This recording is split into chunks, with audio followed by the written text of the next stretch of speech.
Call the Election Commission meeting to order. Clerk, please call the roll. Commissioner Clark? Here. Felder? Here. Germaine? Here. Michaelangeli? Here. Lamore? Present. Vining? Whitman is excused. So we have, here's one item for commission action. Clerk Treasurer. So the only action the commission has tonight is to approve the election inspectors. You will see on the handout I gave you, it's precinct 1 through the AV counting board, and then the alternates, and it says alternates / to be assigned. And the reason for that is quite a few of those will probably be assigned to the precincts. We're still working through that. We are looking at the AV applications and ballots, the process, and we are less than 200 away from being at presidential election levels for our absentee ballots. So we're monitoring that so that we have enough election inspectors come election day, but of course we're ever mindful of the cost of elections, and so we don't want to assign these folks to precincts until we're sure that there's a definite need. So we need them to be appointed tonight as alternates, so therefore we have the flexibility. But I have no doubt with about 3 weeks to go that we'll probably will end up with the same amount of absentee ballots, if not more, as we did in the 2016 presidential election. So I wanted you to be aware of that. So we just need a motion and a roll call vote on the approval of the election inspectors. Very good. Any comments or questions for the clerk? Seeing none. Councilman Lamore. Your Honor, I'd like to make a motion that we approve of the election inspectors as presented to us by the clerk. Support the commissioners.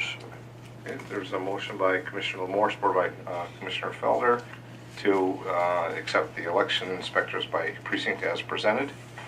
Clerk, please call the roll. Commissioner Clark? Yes. Felder? Yes. Germaine? Yes. Michaelangeli? Yes. Lamore? Yes. Vining? And Whitman is excused. The next item is the clerk treasurer comments. I think the only thing I want to say, and it's really as much for council or the election commission as it is for the audience, we have been sending out the absentee ballots as requested within 24 hours of receiving the application in our office. So if you do not receive your ballot in what you deem to be a reasonable amount of time, please call our office. We have the ability to spoil them and reissue you a ballot. You can always come in and pick up a ballot. Post office is working with us to make sure that everyone is receiving their absentee ballots, but as we've seen in the past, and they are going above and beyond, they are truly trying, but it is a lot of mail to move through in a short amount of time. And so if you want to make sure that your ballot is cast and counted, please contact our office and we'll work with you on that. And you can also still apply for an absentee ballot. Applications are still being taken at our office and will be up through the Saturday before the election. And then the week of the election, just contact our office directly and we'll work you through the process. So that's all I have, Your Honor. Okay. Any commissioner comments? Seeing none. Citizens' comments regarding the election commission? See none. Motion to adjourn. Motion to adjourn?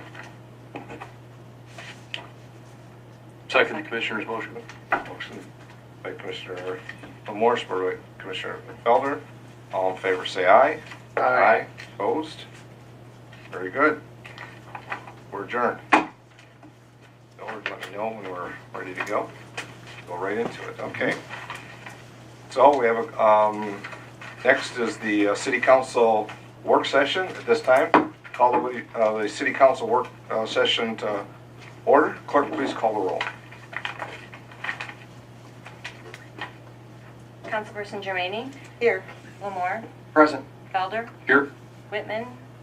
Excused. Excused. Michaelangeli? Here. Vining? Here. Mayor Clark? Here. So we have, appears 4 items, at least at this point, for the work session. Mr. Pastu, I'll get right to you because I know there's quite a bit to cover. Thank you, Your Honor. First item I do want to talk about is the sublease with the River Raisin National Battlefield Park Foundation. Mr. Cochran will do the introduction regarding the lease. We also have Scott Bentley, Superintendent of the National Parks, available as well for questions that you may have.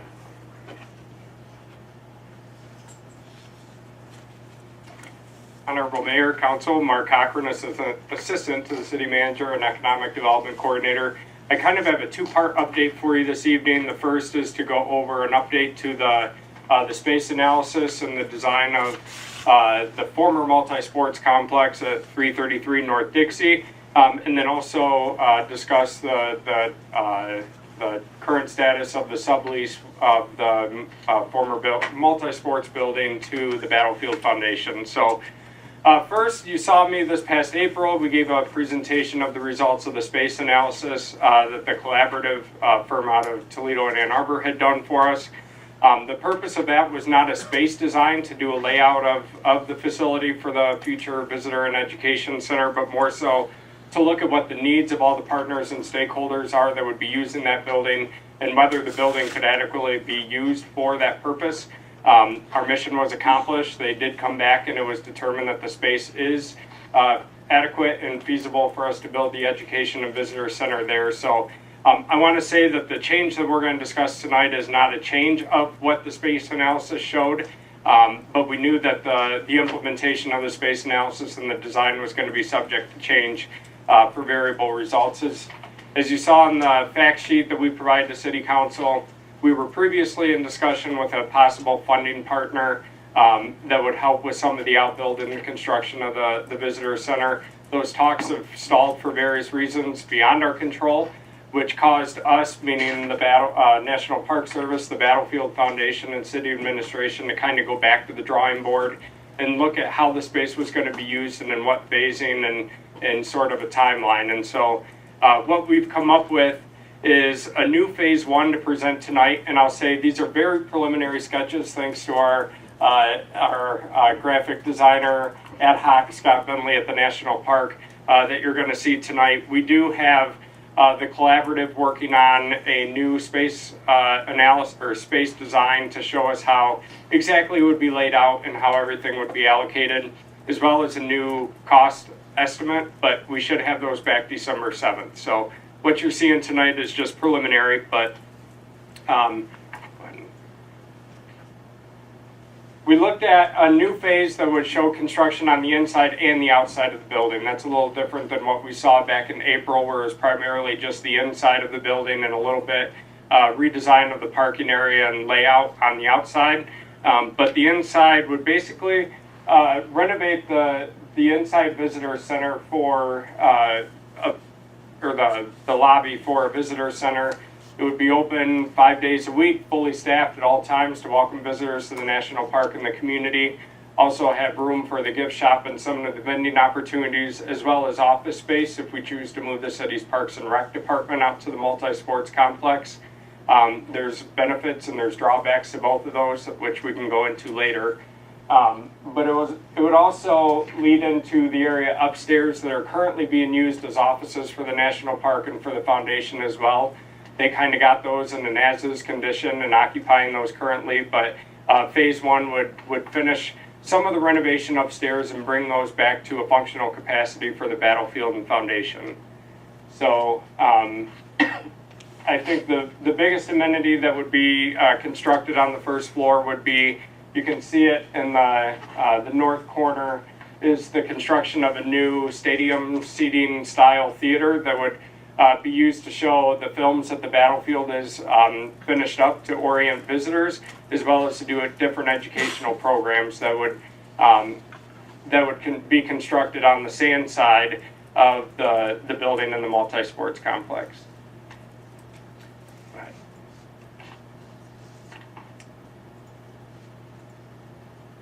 And then on the outside, most of this you had seen back in April in terms of some of the parking realignment and some of the outdoor exhibits. But after we got to doing the demolitions of some of the properties that we've acquired along Elm Avenue, we started thinking about actually starting construction of Old Frenchtown right now to give sort of a more enhanced visitor experience and give visitors and community members a better idea of what historic Frenchtown and what the Heritage Corridor is going to look like. So we're actually proposing in phase one to start reconstructing the Godfroy ribbon farm that was there when the battles took place in 1813. So I think that's probably the biggest difference that you're going to see.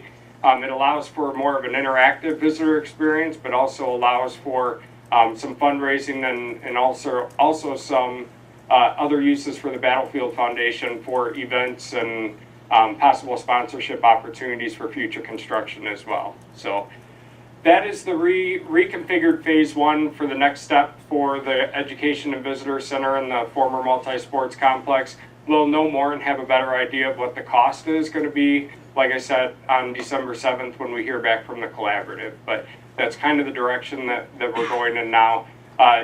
We would still be looking at continued phasing or implementation of phase two, which is the exhibits, some of the cafeteria space, and some of the other uses of the building that you saw back in April.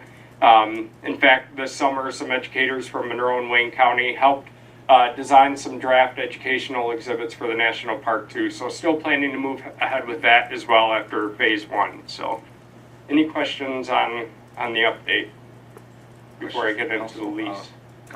Councilman Levine? What is that small area, the circle area there, Mark? That was room for an outdoor exhibit as well in the future. It wouldn't be part of this first phase, though. Right.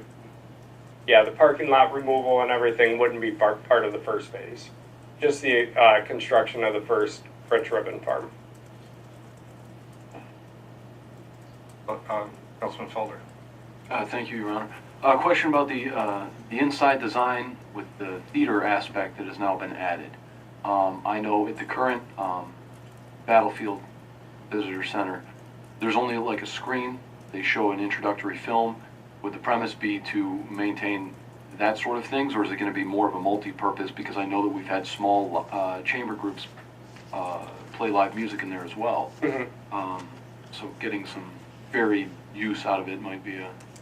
I don't know what the space permits by the drawing. The primary function would be to show the videos when visitors are coming in about visitor orientation, but correct me if I'm wrong, Scott, we can use it for other purposes as well, right? Yeah, it will have a stage and will be suitable for performances as well. Thank you. Other questions or comments from council? Next, Mark. Okay. Next. You also got a copy of the draft lease that we've been discussing so far, seeking your comment and feedback this evening. Not going to go point by point through it, but more give you a high-level overview of what the lease entails. It is a lease, a sublease with the Battlefield Foundation for 25 years. And I should say that the Battlefield Foundation received a $2 million appropriation from the Michigan DNR back in 2014 to implement the construction and the changes at the multi-sports complex. That would not be something the city is doing, but using the appropriation. They cannot start using those funds until we have an approved long-term sublease with the foundation. So you'll recall you previously approved a short-term extension that expired in June. So right now, they're really operating without a lease until we get the permanent sublease approved. So this lease is for 25 years. Any subleases that the Battlefield Foundation or the National Park Service would seek for the building would need to be approved by the City Council. There's been discussion about some synergy with other community partners using the building and having offices there that would complement what the city and the National Park are doing there. So if those were to move forward, those would have to come before council for approval. Going back to utilities and maintenance, this was laid out for you in your fact sheet, I believe. But the city would commit to paying the first $50,000 toward utilities.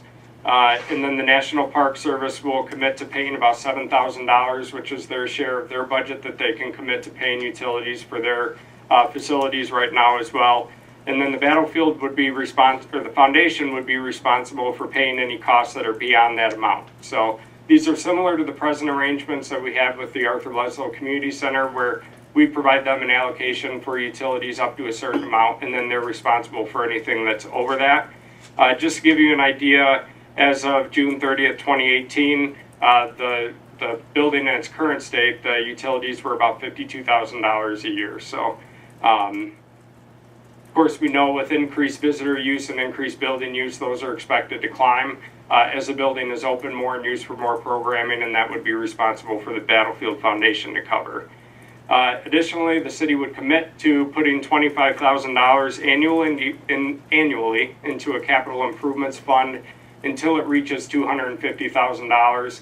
similar to how we cover major repairs and capital improvements at the ALCC, we would also do for our facility that we're subleasing to the Battlefield Foundation for things like the HVAC system, the roof, parking lot lights, some of those other things that will be defined and laid out in the sublease agreement. So we know what assessment the building is and what systems, what condition all the systems are in, because the space analysis also did a building condition analysis. So we have an idea of what the condition of everything is right now in this current state as well. One of the things we found out is that the chiller equipment that are on the roof that's no longer required to be used for long-term maintenance of the building could resale for as much as $50,000 or upwards of that too, that we would look to sell to also go into that capital improvement fund or offset some of the costs as well. So with that said, going from the allocation that the city had previously for the multi-sports complex of about $300,000 a year, we're minimizing that down to about $75,000 a year between utilities and capital improvements. And then another cost savings that we've experienced in the past year has also been, we're no longer subsidizing a professional services agreement that we previously had with the foundation for Terry Beamsley. That was about $40,000 as well, so we're reducing the costs in that area. But with this being said, the establishment of the battlefield and the visitor center and the heritage corridor was one of our economic development priorities. So I think that the $75,000 investment into maintaining our own building that's being put into an active reuse for an economic development purposes is a worthy investment. So with that, if you've got questions for myself or Vince or Scott or Adam with the Battlefield Foundation, we'd be open to those as well. Thanks, Mark. Questions or Councilman Lamore? Start there. Your Honor, I just had one question. On the lease here, it does mention it's a 30-year lease, not a 25-year lease on the document. That can be adjusted, I think. Okay, I just that wanted was to make sure you're aware of that. Yep. That was the only thing I had to mention. Appreciate that, because it's definitely not in its final state right now. So. Okay. Other questions from council? Do you know the questions? I know this is like the next step. Yep. In the process. I look forward to this comes back in its final form, and we'll see if there's any additional comments at that point. Hey, just Mr. Pastu. couple things with it. I did speak with Loretta LaPointe, our Parks and Rec Director, regarding, obviously moving out to the former multi-sports complex. She's comfortable with that. Mark said there's some pros and cons associated with it, but I think given the volume of walk-ins that she has for registration and the numerous recreation programs the department provides, that it would be far more convenient for our residents and customers to be able to access the parks facility there as well.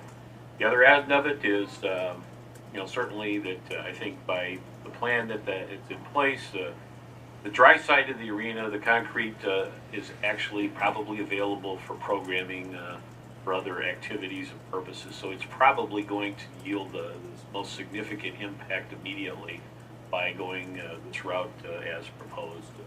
And then lastly, my intent is just to bring it back here within the next month for City Council approval, unless you need additional thought and conversation regarding long-term lease. If I could add one thing about Parks and Rec being moved out there, one of the things that we had talked about was synergy with other partners within the building for growth of the tourism industry and outdoor recreation and cultural tourism. But having recreation there and having all the families there that would be doing the sign-ups and whatnot would just be an additional audience that we're exposing to the programming that the Battlefield has and the amenities and opportunities that they have to offer, and the same vice versa. Folks who are coming in for the Battlefield would also be exposed to city recreational programming. So having partners out there to increase awareness of each other's offerings, I think, can be a good benefit too, in addition to customer access and easement. Good. No other comments? Vince? Very good. I guess we'll move on. Thanks, Mark. Thank you. Next item is I'd like to give the council an update regarding the sub-area plan that's being developed with the Lazy Boy site. We have Brad Strader with MKSK Their firm was retained to prepare this and had a number of slides to go through. But I think, certainly it's important, and Brad will talk about it on the front end, that a lot of the ideas are going to be driven by what the market will yield. We had the benefit earlier today of sitting through a presentation in more detail with Sharon Woods with their team regarding the market analysis and coming up with the ideals from a land use that may work at that site. So, Brad, I'll turn it over to you if you can. Yep, there you go. Good evening, Council. Brad Streeter from MKSK. Glad to be here tonight, and I'm representing our team, including others from MKSK, Sharon Woods from Land Use USA, who did the market study, and today we had about an hour-long discussion on the market, so you're going to get about a 5-minute overview of that, but hopefully I'll retain everything Sharon told me, or at least some of the detail. And then also Gene Hartline from Manick and Smith to do the traffic analysis, and so I'll cover that. So I'm just going to hit the highlights of where we are. We've been, again, contracted to look at the Lazy Boy site, to look at potential uses respective of the market, looking at the physical conditions and characteristics of the site and existing buildings, and also traffic, to come up with some different options so that the city would have a good idea what the potential uses could be, and potentially work with the owner to market the site so it doesn't sit fallow for a period of time, but we can try to make active use of the site. So there is, I left copies today. There is a little bit more detail of the market study that I'm going to hit. It's actually, I'm giving an executive summary, then you have a summary here, and there's a much more detailed report that one copy was given to the city if you want to dive into the details. And then also I left it in front of you as a full copy of the PowerPoint that we gave with the task force or the city staff today that also has a little bit more detail than I'll hit this evening, but if you wanted, again, to look at things in more detail. Our purpose of coming to you tonight was to just give you a briefing of where we are. We had our first meeting today, and just get your feedback so we can take that back to the team as we move on to the next version of things and start to tighten things up and get direction from you, and then we'll come back to you with a final plan and set of recommendations. In terms of just hitting on the highlights of the market, you've worked with Sharon Woods and Land Use USA before, the city has, and she's done target market analysis and retail market analysis for the city and in the county. So she looked at this site specifically, but also sort of the overall area in the market to see what would be some supportable land uses. Some of the things she looked at was comparing the amount of money that a resident of Monroe spends in the city versus what they call leakage that goes outside of the city. And when she compared the per capita income and spending in Monroe to Frenchtown Township, Monroe Township, Dundee, Toledo, other areas, pretty high leakage of spending that goes outside this city. 52% of the money you would expect people to spend on retail, restaurants, services, and so forth goes outside the city. So you're an exporter of retail spending versus places like Dundee, probably because of Cabela's and other things, are an importer. They generate more revenue for the retail than you would expect for the size of population. So I wanted to take a look at that, but that shows that there is a lot of pent-up demand, as many of you know, in Monroe. Some of that could go for businesses downtown, some for businesses on Telegraph Road or on the Lazy Boy site, but you have to have the right types of businesses and newer businesses to capture that. So when Sharon started this, I think she was skeptical that there was a strong demand for more retail along Telegraph, but I think she felt more comfortable now looking at the data, and that there are a lot of businesses along Telegraph now, and mall, and some stores that are kind of ending their lifespan that are looking for new places to go, and that if we can develop some new places for that retail, we can retain them on the Telegraph Road corridor or attract them from elsewhere. And if we don't have that, then we're probably going to lose them. They may go out to I-75 when ProMedica is out there and other things, or go to some of the other markets. So the timing is right for the city to look at how do we retain and attract some of those commercial businesses that are along the Telegraph Road corridor, and what is the right design on the Lazy Boy site to attract them. She also looked at annual retail sales in Monroe County and Lucas County and other outlying areas to compare how much the transactions per use compared, like how many customers do they get, how much are people spending per square foot, and Monroe is kind of average there. Frenchtown is higher, some of the businesses down in Lucas County are higher, Dundee is higher, so that's another indicator that there's potential for people once they come into the store to spend more. And there are a lot of factors in that, but that's another reason that she feels there is a market for some more retail. There are some areas where Monroe does very well compared to the comparative cities. One is on restaurants. So in terms of restaurants, the expenditures within the city retained are pretty good, but she still feels there's a market for more restaurants because it just seems like, I think the word she used, there seems to be no end in sight right now to every time another restaurant thinks, well, that will cover the market, but it fills up. And so there's still pent-up demand for more expenditures for restaurants. So that's especially the fast casual type of restaurants, like you have a Panera that's in an older building, but that type of a restaurant that has lunch but also dinner. So that would be one niche. Also potential for maybe a boutique or smaller hotel. Some of those may go out to Dixie Highway and 75.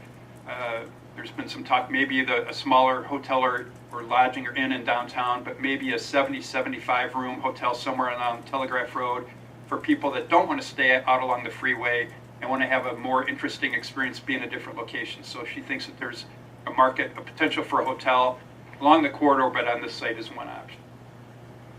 And then she looked at residential to look at the residential market, both rental and owner-occupied, and found that while it's not a large market, there is still a market for owner-occupied, especially owner-occupied housing.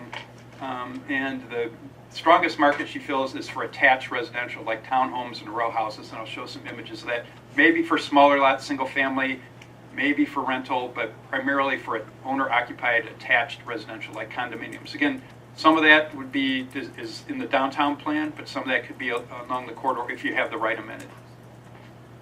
And then this is where you'd have to talk to Sharon for more detail, but she looked at all this market analysis and classifying the potential homeowners and renters and shoppers and people that go to restaurants by all these categories. So they look at all the demographics, age, income, lifestyles, and they put everybody in the category. And I don't know which category you are in. Homemade happiness is one. Red, white, and bluegrass, I like that one. So it's interesting names. I'm not sure which one I would fall into. But each of these categories has certain attributes and certain ways they like to spend their money on restaurants, on retail, on services, and on residential. And so she looked at several of these markets that seem to be the strongest in the city of Monroe, and trying to look at what uses would capture those people that have the income and interest to afford new residential, and also what kind of businesses are they looking to spend their dollars in that currently they go outside of the city. So we took that market analysis and we started looking at the site, and this is sort of a summary of Land Use USA's summary. One is that feeling we need to break the site up, the Lazy Boy site, break it up into smaller blocks and have a variety of uses, and as the city manager said, be flexible, so that we want some overall uses we think are appropriate and would complement each other, but it's also going to be driven by the market, so we want some flexibility in the plan to allow adjustment and changes as the development community shows interest. And then she's listed on here, this is in your handout toward the back. One of the last sheets I think in here has got, I'm sorry, it's in the larger version. You've got a version of this and you can read the detail, but she's put in there what are the types of uses she thinks would be most appropriate, and also about how many acres. So thinking about 4 acres of retail, maybe about 5 acres, 6 acres of residential, and also feels, and you'll see it on the plans in a few minutes, that there needs to be an amenity here to break this site up, make it more interesting than other things in the corridor. So as the market expert is also recommending some open space to provide something interesting on the site, and you'll see that in our plan. So market was a key factor. Another thing we looked at was traffic and access to the site. So Manikin Smith has done a preliminary assessment of the traffic operations out there. They'll refine that once we come up with a kind of a preferred list of uses and a layout. But some of the things that we thought would be interesting to show you, Manikin Smith had also done the traffic study for Lazy Boy when they moved to the new campus. And so the first drawing on the left, or diagram, shows the volumes at Stewart and Telegraph back when, before Lazy Boy was there. So about 3,200 cars were going into that intersection in the peak hour. And then currently, after Lazy Boy, it actually went up. It's gone up slightly. And when she looked at the array of uses that we're considering for the site. It goes up a little bit, but it's not dramatic. So even though we're going to show a lot of different uses here, the impact can be absorbed at Stewart and Telegraph. A lot of improvement was made. Hit the next slide, please. At that intersection, when the dual lefts were put in and some other improvements that MDOT made in the past. So back before Lazy Boy went in, it was what they call level of service E. So level of service is A to F, and usually a target a C to a D as being sort of acceptable, maybe an E, and F is bad. So F is bad. A or D usually means you've over-designed the road, you have too much capacity, and you usually shoot for like a D in the peak hour. So it was an E, it's currently a D, and with the different combinations of uses we're talking about, it would remain a D. So the good news is, with the redevelopment of the site, it's still going to be less than the old Lazy Boy site was, and it can still be absorbed. We've also looked, at the next slide please, at the different access systems. So one of the ideas is to have go out to Stewart, have the connection to Stewart be one option, and then Manick and Smith has also made recommendations to have the main entrance still across from where the existing signal is, and then have secondary access points to the north and south. So we've worked through the design concepts, a way to keep that signal where it is, but also to make it work better on the Lazy Boy site. Currently, there's not much stacking room on the east side of Telegraph at the signal, and so we've accommodated better traffic operations to keep the signal there. So moving into site concepts, this is the Lazy Boy site. What's in blue is in the city. What's in orange is in Frenchtown, which includes the area east of Dunbar. I'm sorry, of Street. The next one. And this is an aerial showing the existing facilities. So one of the ideas was to take some of the industrial buildings and try to retain them on the site, sort of a historic and unique attraction, to make something unique to attract some of the uses we're talking about. So we've looked at the plant to the north, the old plant to the north, looked at the silos as a possibility to retain, and also the old warehouse building.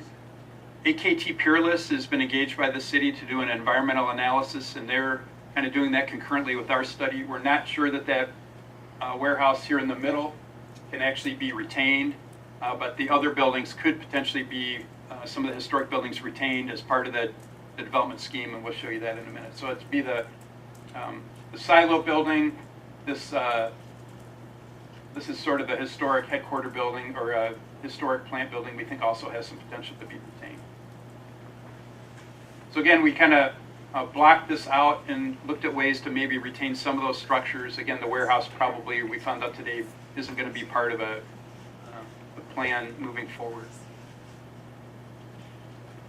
And then what are the potential uses? So I mentioned Sharon Wood's Land Use USA suggested we have open space. So we're looking at sort of open space that would have more, take advantage of the industrial, have kind of complement the industrial character of some of the existing buildings, and putting open space, you'll see in a minute, around some of those more interesting historic industrial buildings on the site. And these are just some examples of where other communities have done that successfully, using some of those same elements in a unique open space. And we've also got the creek along there, which I think would be another asset. In terms of open space, I guess the recent survey the city did said one of the two things Mark Cochran said that really jumped out was active recreation. So we're looking at what are ways to have active recreation, like mountain biking or other things that could be on this site, could be an attraction for the different uses we're talking about there, and then could connect to other parks and things in the Monroe area. So these are just some images of some of the types of things that could be added there that have been done in other industrial site redevelopments in the past. Then retail, as I mentioned, Sharon Wood said the retail market is pretty strong for maybe 4 to 5 acres of retail along the frontage. And then residential, the strongest market seems to be attached residential. So it would be townhouses and row houses. There may be a market for some single family cottage style, but thinks the attached residential is stronger. And these could be a variety. They could have sort of this lower left photo, more of an industrial type look to them, something architecturally that would be very different than other things you would find downtown or in the rest of the city or in the townships. And then another option would be build-to-suit campus. So as Sharon Woods looked at the market, found that that is one of the growth sectors in the county, is this science, technology, research, and potentially you could have a campus there. So we're showing options where to accommodate that type of use, more in the eastern part of the site, not along the frontage. So as you take those different uses, we've put together 3 conceptual layouts that accommodate some or all of those uses, and I'll run through these. This is option 1. Again, this is just the first cut that we went through today, and then we will come back with a 3D version of a preferred one, but the idea is still to have some flexibility, so we think some combination of these would still work. And the idea is to have a good transportation network that breaks the site up into smaller blocks, still keeps good access to that signal at Holiday Boulevard, and then potentially uses Huber Drive to get out to Stewart, and whether we connect to the single-family neighborhood that exists to the south, or that could be just a pedestrian bike connection, would be one of the details that we would work out. So this option shows, if you see kind of in the middle there along the creek, would be our open space, maybe taking one of those buildings and making it into a brewery restaurant, or it could be an art studio, or it could be kind of a smaller, funky office building.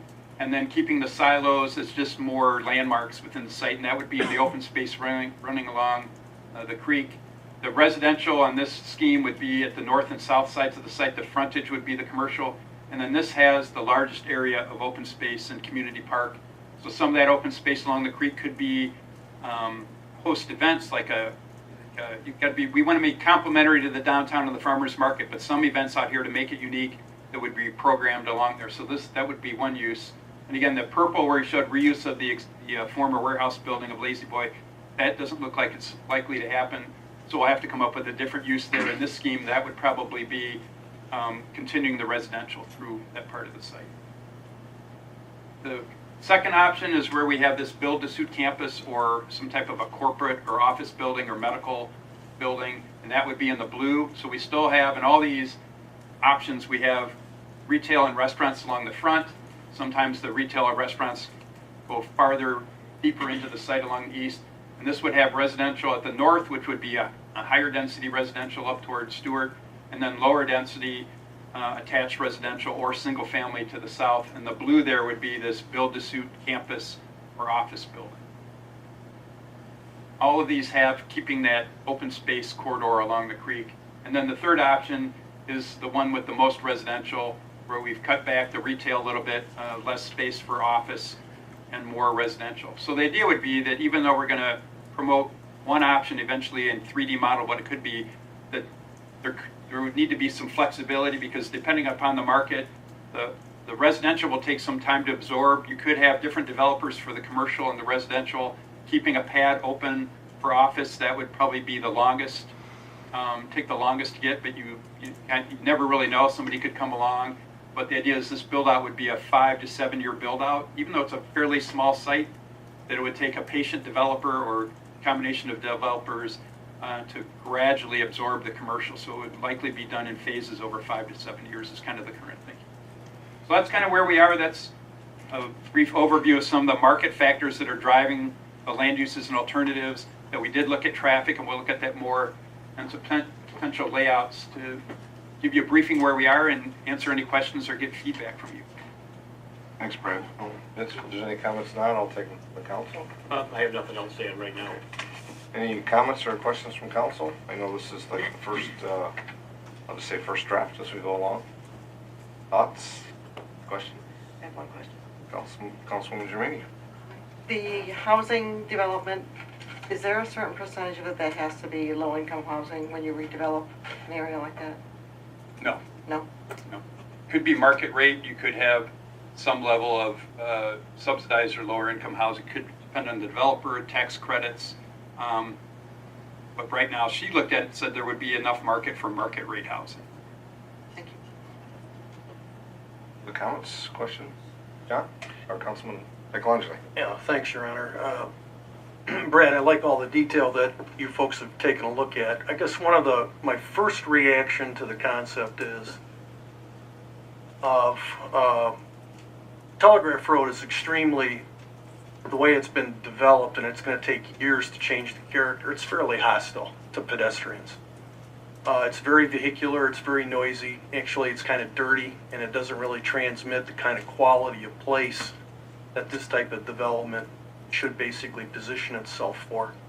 So I'm wondering if, based on, because of the amount of acreage that we have, is that the frontage on Telegraph Road is actually designed as green space to provide and basically have the development not front on Telegraph, but have it internalized, basically to create a very unique, distinct place where people have to come into the development and experience the retail and the housing, kind of creating a small village atmosphere, and remove it from, even though it's on Telegraph Road, remove it from the characteristic of Telegraph Road in order to create a different type of place. I think that's a great point, if I may, Mayor. We talked about, when we met this afternoon and we kind of brainstorming, looking at all these, and one of the things that we talked about today, Sharon Woods was saying, well, if we could create some type of town center, and so one of the alternatives, we're showing this road lining up with Holiday would bring the commercial farther in, and the thought is if we didn't have, now that we don't have the warehouse as a reuse space, we could pull the commercial farther in, and maybe what's along Telegraph would come later and really create something internal, so that would become, Holiday extended to the east would become Main Street for the development, just what you're saying, and that's the scheme I think we're going to come up with. We hadn't really thought about open space along Telegraph, but I think that's a good idea. We'll take that back to the team to have, that would also, especially at the ends of the site, that would kind of break it up and be a nice gateway to say this is something different. There is a challenge for pedestrians along and across the street, so we are, when we get down to the next detail, we're going to show this a shared pathway along here. Really need to do along all of Telegraph, so it's a challenge along the whole corridor. Even when you get up to Frenchtown, there aren't even any sidewalks in a lot of Monroe Township. But to have that a shared pathway, at least start something along the corridor, and this might have to be sort of a self-contained along there now, with the idea that that would extend north and south in the future. And at least we can get pedestrians across the street with the signal there, but even that's hostile. So Gene is going to look at ways to have, even, we don't have a lot of room for medians, but something to at least alert a driver that there's a pedestrian crossing. So that's, in our next version, I think we're going to look at those things. But the idea of some green space along Telegraph and pushing the commercial back into the site, I think that's a good idea, and we'll look at that concept as alternative 4. Your Honor. Another question, I guess, Brad, more of a technical comment. Sharon provides a lot of data, and I'm sure the book that she provided the city has got enough data to choke a yak. It's voluminous. You know, so but to a resident, they're not going to understand all of the nuances that are in this plan in terms of lifestyle segmentation and her scatter diagrams and everything else. It would be very helpful to the community if we just consolidated this down to one page where she could say, this is the amount of retail that can be supported on the site, these are the type of retail uses, and this is the profile of the housing that could be accommodated. And just make it extremely simple for folks to understand what the potentials are for this property. I think that's a good idea, sort of a cut sheet for residents to understand, and you could also eventually use that for potential developers. Provide that information, maybe the concepts on the back and what the process would be. That's a good idea. Looks good. Other questions or comments for Brad? As you go through this, first off, I'm sorry, Andrew? Councilman Feldman. Go ahead. I missed you. Perfectly fine. It's perfectly fine. So how much of what the plan is now fits current zoning, and how much would have to be rezoned to be able to accommodate that? And would you advise doing that preemptively to force that vision to try and prevent sort of a hodgepodge, or would you sort of advise zoning it as the developer came in, because most of it's going to happen from private development? So we haven't gotten that far yet. We're sort of in the early stages. So once we kind of refine things, we'll look at the zoning, and then my initial reaction would be to suggest it be developed as a PUD, be zoned as a PUD, that this would be the concept plan and see the alternatives, and you'd sort of have it preset to go through that process rather and be a little bit more preemptive rather than say, here's our plan and wait for a developer to zone it. So to look at the zoning, come up with either PUD or a special zoning district and to zone it, keeping the flexibility there, but letting the developer know that they don't have to go through the rezoning process, it's all set. We'd make it flexible enough. So that would be one of the deliverables or products we would come at the end as our recommendations for zoning, or maybe even crafting a zoning district if we need a special district. Your Honor. Just a comment, Brad. When Sharon was at the interview committee, she had mentioned as an outcome of this study to get it to a point where it could be shopped at the International Shopping Center Expo in Las Vegas, where a lot of the developers go. And I think that gets to what some of the what the councilman was also thinking about, was that we got to get it to the point where we can tell the developer it's developer ready, and the concept has already been flushed out and has got community acceptance. So if we do get a developers are interested, they can move forward rather than have to go through all of the various steps. Yes, that would be our intent. After we get this, when we come back with our final work, we will have recommendations on zoning, and probably rather than just say we recommend change zoning, we will craft what we think the zoning needs to be and write it. So you could have that or tweak it and amend the zoning ordinance. If it needs to be amended, there may be something, and I haven't looked at the zoning ordinance, there may be something in the zoning ordinance now because you were going through a rewrite, it's done yet, and it might already be written, a district or something that we could follow or amend, or we may need to come up with something new. So we'll have to look at the new zoning ordinance.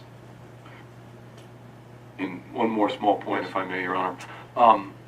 That gets to the zoning issue, gets to my other point is, what other substantive methods would council have to incentivize private development in this area? I think that one of the only things that I see council action itself taking role in would be the street changes, connecting to the neighborhoods, connecting potentially to Stewart at the back end of the property and so on. Is there any other substantive changes, substantive action that you would see council making to incentivize private development in this area? So again, probably not ready with all the ideas yet, but some of the things we've talked about would be capital improvements. So if some of this area becomes public, like maybe the street system part of it would become public, the open space could be developed as a catalyst or tied to the first or second phase of development, improving the intersection at Stewart so we'd have better flow in and out of Huber at Stewart. Those would be some of the things. And then like through the Brownfield Authority, there may be other ways that you could provide some funding. There's also been some discussion of a corridor improvement authority along Telegraph. If you went with that kind of an organization, you could use the tax increment financing from the development here to help fund some of the public improvements along the frontage and within the open space. Okay.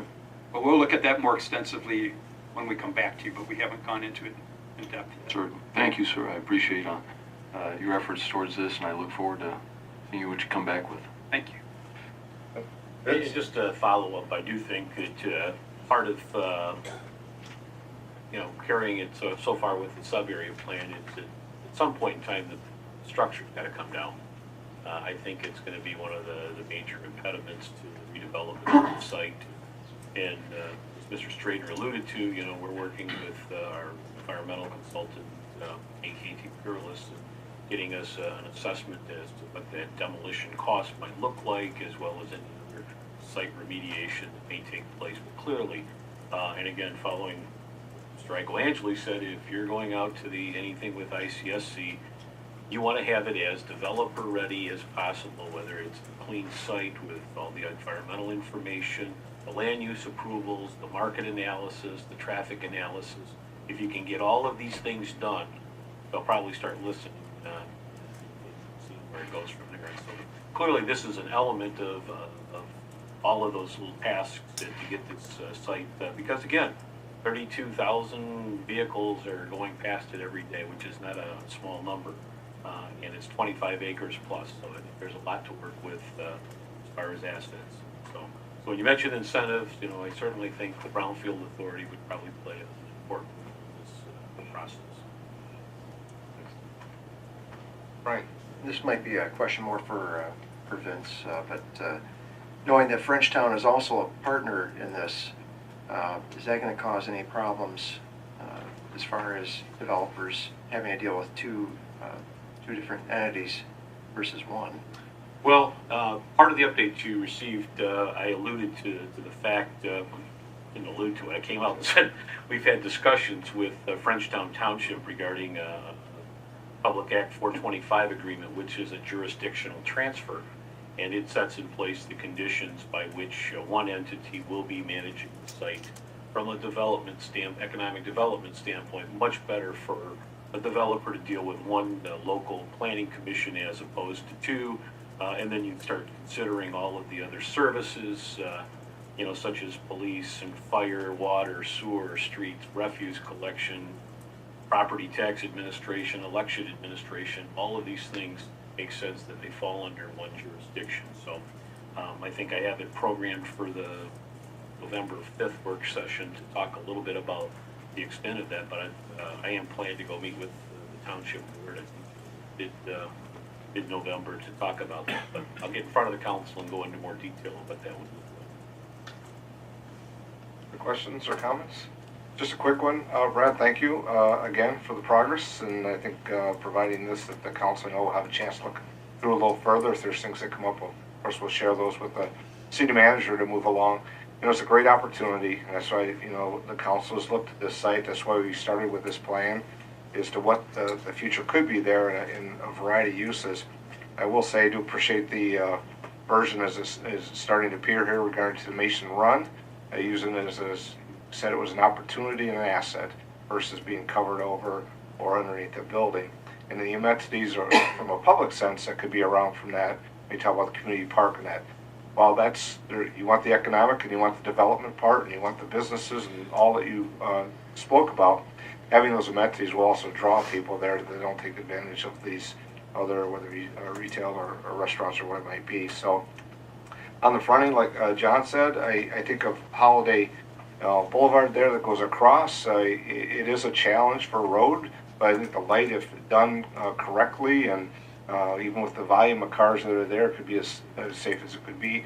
That's going to allow people to come across that side of Telegraph and actually work their way much easier. They may be coming in, enjoying this site, or even going if they're don't have vehicles. If they're going up to the other shopping areas along the way, it allows them an easier access through it that I appreciate. I think there's one of the slides in here. It actually shows where existing sidewalk segments are and where those are missing. And missing shows red, and what you're going to mostly see is red.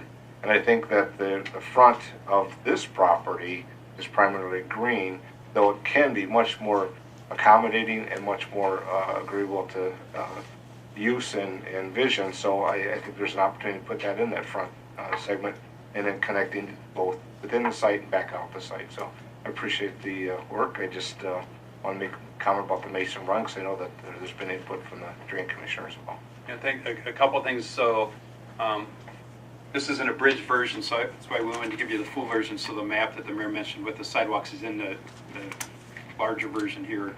And it's a little telling that it's not a very walkable corridor. Just as Councilman Michelangeli said, when you look at, there's just no sidewalks. You can see worn paths out there.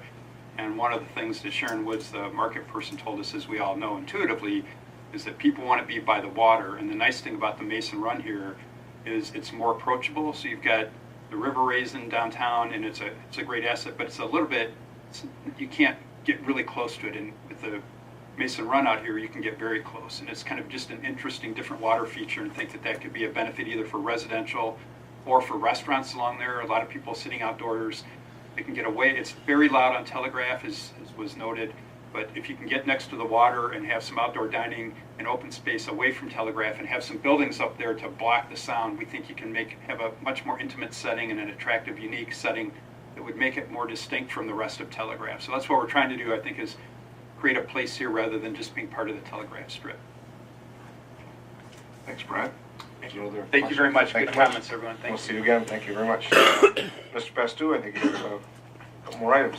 Thank you, Your Honor. Next item we like to talk about is some labor park design considerations. So we have Mark Russell with us, who has been working with city staff on the design, and I think there's a couple of items from their back in, I want to say the summer when there was a community outreach at the ALCC, some of the feedback that we received. So, Mark, if you could join us up here at the podium and talk a little bit about that, because some of the items that came up for discussion would probably are outside the scope as originally proposed, and so I think Mark, I think we need some design direction from council for him to proceed with going toward final design. Thank you, Vince. Mr. Mayor and councilmen, council persons.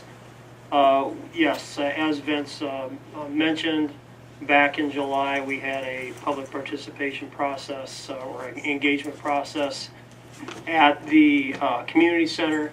45 participants came and walked through that different stations that we had. One of the stations that we had were well, stepping back a little bit if I could. In 2016, there was a master plan report and different concepts developed for 6 parks in the city, Labor Park being one of them. On that concept plan, there are, hang on a second, let me just get a drawing, it'll be easier to discuss.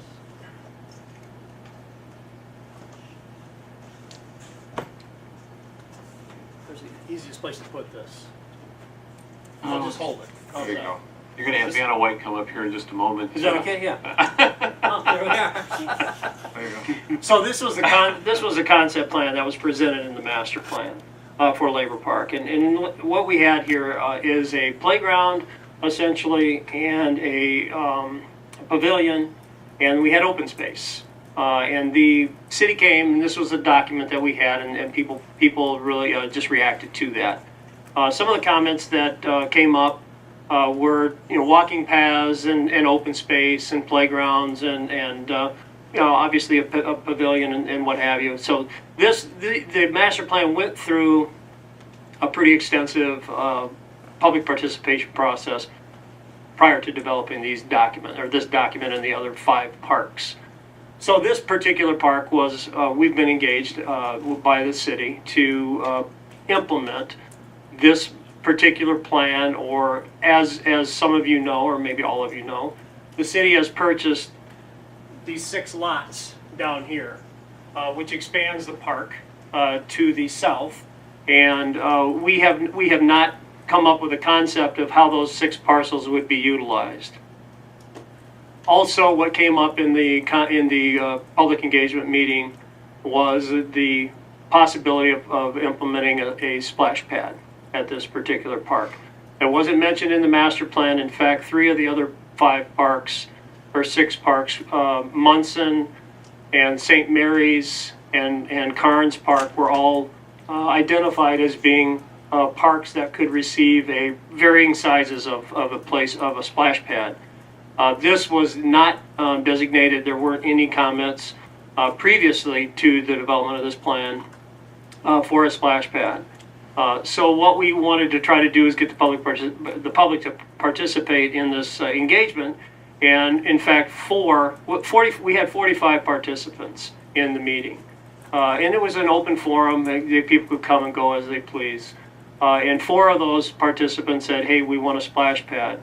No idea what size, no idea of how many events in that splash pad, and we had 1 participant saying we didn't want a splash pad. When we talk about splash pads, in my opinion, from a design standpoint, I think we're talking more about a larger park, not a regional park, a community-based park, much like what we have in Munson. Well, obviously that's a 200-acre park, but at Carnes and St. Mary's, there's a 4 acres and a 3-acre park. So there's enough elbow room to have a different elements in that park, inclusive of a splash pad. One of the splash pads that was mentioned in the study in the previous master plan was Munson had a 5,000 square foot splash pad. This orange dot is 5,000 square feet. So you can see that it pretty much encompasses the area for the playground and the pavilion together. So if we incorporate a splash pad, it doesn't have to be this big, okay? But if we incorporate a splash pad, what it does is starts to take away that open space. To us as a designer, for parks, we think having open space in our neighborhood is much more important than having elements like this, splash pad in parks like this. Now, we certainly want to cater to the public and make sure that we address their needs and wants, but we have to be cognizant of the 0.12 acre park we have here, which is just a bit over 5,000 square feet. So we want to be careful that we have enough elements in there and enough space in there to accommodate other uses besides more of this active park element, which the splash pad would be.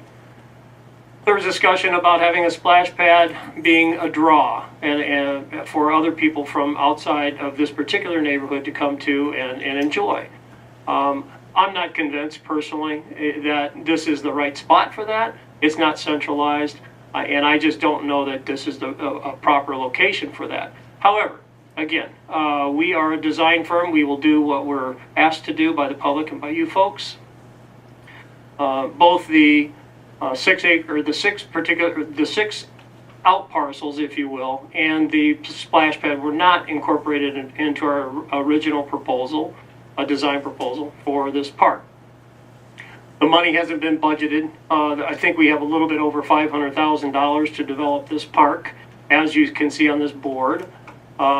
Splash pads can be anywhere from $150,000 to $500,000 or more, just for that one element. So we have to be cognizant of that. We don't really know what's going to happen with the 6 parcels to the south of the park. We know we want to maintain the community garden area, which is along Winchester, fronting Winchester and 2nd Street, if you will. 2nd Street will be closed. We want to, we want to, there was talk about enlarging the parking lot so that we had a more of a active use for that parking lot and being able to cater to the community center and to the library as well as the park. And most of the people park in that parking lot currently on the west side of the community center. And that's generally where everybody parks currently, as well as on East Chester. So that's in essence what we're here for. I want to hear, I guess, what you folks have to say about both the splash pad. I think essentially the splash pad, the 6 parcels have been purchased by the city and will be incorporated into the park in some manner. I would suggest, whatever the council position is, that we would go away, come back with a conceptual plan, incorporating the different components that we discussed this evening, and then we can then come back, working with Loretta and working with Annette, come back with a suggested proposal for added design fees if that's necessary. If that makes sense to you folks. I think just, let's, talk about the water feature as an item, and then obviously, as Mr. Russell indicated, some of the programming with the area, across the street, 2nd for the parcels purchased. Comments from council? Councilwoman Vining. So, are you saying that you're going to go back and make some new drawings that will incorporate the water feature, or you're not? Well, we can. I don't know if we haven't been charged with that effort yet. And by Annette or by Loretta, we wanted to come here to see if it made fiscal sense to do that. Because not only do we have a development cost of 150 or whatever, however large that becomes, we have maintenance and operation, we have staffing, we have other things that we need to be concerned about. There's 2 types of well, I won't get into the details about splash pads. But yes, I think that if it is the desire of this council to incorporate a splash pad here, then we would actually go back and we would come back with a concept for a splash pad spatially and making sure that it would fit along with the program that was originally approved in this master plan. Okay, Does that make sense? I'd like to see that. I was thinking about, on the north side of the building, don't we own all that green space over there, the city? Yes. And then, like you said, all the parcels we purchased on the south side with where the community gardens are located, and then those other three that are just an empty field. Spatially speaking, do you think one of those areas, if we could fiscally do it, would fit in one of those areas? You said 50,000 square feet. 5,000 square feet. 5,000. I'm Yeah, sorry. but a 5,000 square foot spray pad is going to probably be in the neighborhood of about $750,000 to Overall, construct total project. for the total project. Yeah. Yeah. So it's about another, a little over 175, 200, 150. roughly. Yeah, I don't think, quite honestly, I would not recommend a 5,000 square foot spray pad here. It's too big. It's not in the right spot in the city, in my opinion, and it's very costly. This alone is going to be in the neighborhood of about $750,000, this dot. So what Vince is talking about is something in the neighborhood, if we wanted to add, we'll say between $150,000 and $250,000, earmark that amount of money for a splash pad, then it's about 2,500 square feet approximately. So about half the size of this dot. Thank you. Welcome. Brian? Yes, Your Honor. I thought at one point in time we were talking about possible farmer's market in that area as well, or a possibility for having one in that area, due to the community gardens being there, some other... I think that if I may, Sure. through the mayor, just say, I think some of it was more related with the kitchen improvements at the ALCC where you may have cooking, but I had not heard, I don't recall hearing anything much about a farmer's market, since we already have one downtown. But clearly, what I had heard from others is taking some of the products grown there and being able to take them to kitchen, prepare them at that point. So I might just follow up on Councilmember Vining about the property to the north. Early on in the process, I mean, Mr. Russell asked that exact same question, what do we got to work with here? And I said, since it's on Front Street and eventually will be more than likely, hopefully, a gateway into our community, I told him my preference would be just to leave it open for now, and then with time maybe have some development to take place on that rather than program it for recreational purposes.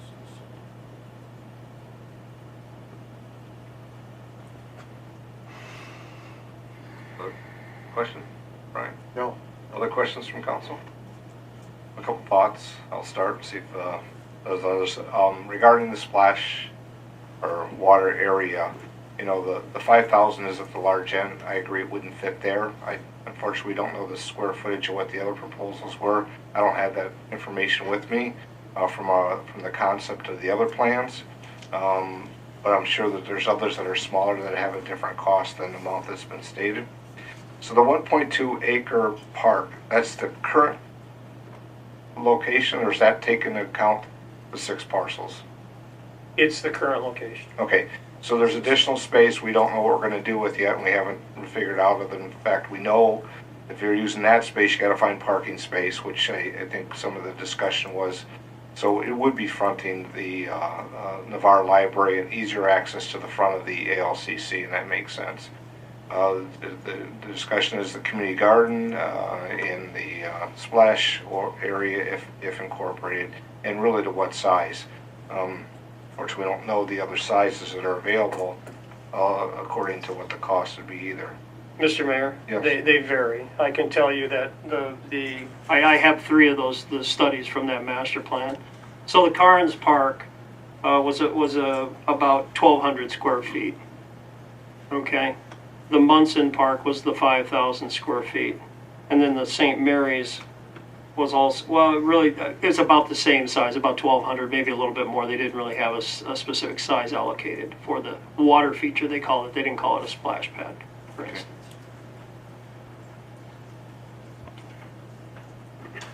So you can have varying sizes. I think the most important thing in a splash park pad, what have you, is activity, right? You want to have enough elements in that, on that pad that makes it exciting and makes it engaging. And however big that becomes, I think it's from an architectural standpoint, I think we need to make it fit. I don't think, from an architectural standpoint and spatial planning, I would probably not recommend that we put it toward the neighbors to the south because of the 6 acre or the 6 parcels that we've acquired. So I think it's going to probably be north and adjacent to the pavilion because if parents are there, they can visually have connection with their kids. We also need to think about its proximity to parking and adjacency to utilities. We need sanitary, we need water, and those elements are surrounding the site and also being utilized by the community center. So we'll have to make sure that we're in close proximity to those as well. Roger. John? Excuse me. I can recall, I'm sure we all can, movies where the fire department would put a sprinkler on a hydrant during the summer and all of a sudden you'd have 30 kids standing around getting wet. I've seen, I think when we use the term splash pad, I think people start thinking hundreds of thousands of dollars. I prefer using the term water feature and making it smaller, but, engaging. Mm-hmm. I've seen kids just with something very small have kind of a unique time recreating. Mm-hmm. This area, this neighborhood probably has the highest concentration of kids per square mile than any other place in the city of Monroe. And the other part of it is a lot of those kids don't have mobility during the summer, so they're basically in the neighborhood all the time. Okay. So if any of these little kids are going to benefit from a water feature, it's the kids down in the orchard area. Okay. So I think we would be somewhat remiss if we didn't explore it. And the other part of it is, let's think out of the box. We're going to have a community garden there. We're going to have water feature. They're going to have clean water that goes into a drain after the kids stand in it. Why not use the water, at least capture some of it, and use it to water the community gardens as part of a green infrastructure program. Mm-hmm. So I think we should explore it. I'm of the same opinion. I think we should explore it. I think for the reasons that Councilman Ecolangeli stated, I think there is a reuse for some of that. I know there's treating the water, untreating the water, using it. I was actually this past summer at a location, and I neglected to send those photographs, as I said I would, but I still have them. I'll send it. And it wasn't. I think John, your point's well taken. It's the water feature versus the splash, because those large ones, I've seen those as well, and they're like out at Lake Erie Metro Park. That's a huge facility. That's not what I'm envisioning, but it is I'll say the opportunity for the not just the youth, but others in an area that probably won't have access or, as John said, the mobility to go elsewhere for those opportunities. So I'd like to see what be from the smaller end of the square footage area, what that might be, what it might look like, how it might fit. And I know it's going to take a little bit of maybe moving around, but that's kind of where I'm at. I'd like to see it as well. I do support it. Other comments, council? I appreciate it. I'm sorry, Vince. If I may, just we're kind of wrap this up here. I mean, part of the reason for asking is we're at the staff level just completing our capital improvements program, ready to present to the council here in a couple of weeks, and so we needed some direction. We'll work with Mr. Russell in adding this item to the scope of the work for this project. And then I plan on putting some estimate additional funds in there, whether it's, additional capital improvements, CDBG, or a combination of those two into the capital improvements program to cover what this additional cost may look like. But that's what we needed. We needed some direction in order for Mr. Russell and his firm to continue their design for this project. Hopefully get it out to bed when the weather's cold and ready for construction next year. So, Your Honor, Thank you. John? just one last parting comment. I, over the weekend, spent considerable amount of time really reviewing the results of the survey and trying to really get my handle around it. And one of the things that the community, out of all the things that they said we weren't doing a good job, the one thing that they did say that we were doing a good job, in which they really, really liked about Monroe, was the quality of and the variety of our parks. And I'll tell you, we need, if the community is telling us that, then we need to build our economy and we need to build our neighborhoods around that. So, Good point. I think we shouldn't, that's another reason to investigate it. Mhm. Very good. Nothing further? Thank you. Thank you Thanks, much. Mark. Appreciate it. Appreciate it. Thank you. Thank Vanna for her work and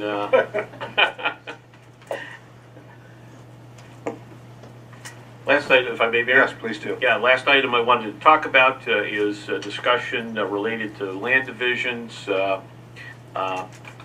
We've got a couple of parcels where we've had let me back up. A couple of properties that we have, we are now owners of, in which homes were demolished recently. In these two properties, an adjoining property owner expressed interest in the property itself, and so the significance of it is both of the lots where we had this interest are non-conforming. Their lot width, I think, is 33 feet, something like that. So they really would be non-conforming for the construction of a new single-family home. At the staff level, our intent would be to see if council is fine with offering that up to the adjoining property owners. My experience, if you think in terms of vacating a street or an alley, is that you split it with the adjoining property owners and provide the deed to it there. So if you're okay with it, what we would like to do is to send a letter to the adjoining property owners, ask if they're interested in taking half of that, and if so, we would prepare action for council to deed that over. If the other property owner doesn't want it, then I have no problem giving it up for $1 to the other to take care of and get it off Mr. Lewis's staff's park or mowing list. So, thoughts, comments? Comments from council, John? As long as they're non-conforming, I don't have a problem with it. Others?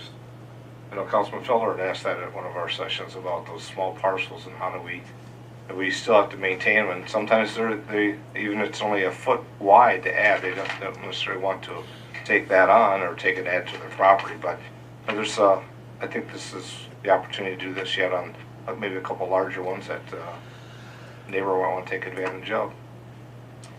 Unless there's any opposition, no. If not, we'll proceed then Proceed with forward, that'd be great. contacting the adjoining property owners to determine their interest in that land. So, Very good. thank you. Anything further? I have nothing else to go over in the work session. So, as before we break for the, get ready for the council meeting, I don't know if there's any questions for the city manager from council beforehand. Please, no. See none? Regarding the agenda? Yeah. Yeah, we'll get to it under the council agenda is traffic control order for Cass and Harrison Street. Okay. Very good. With that, the work session is adjourned.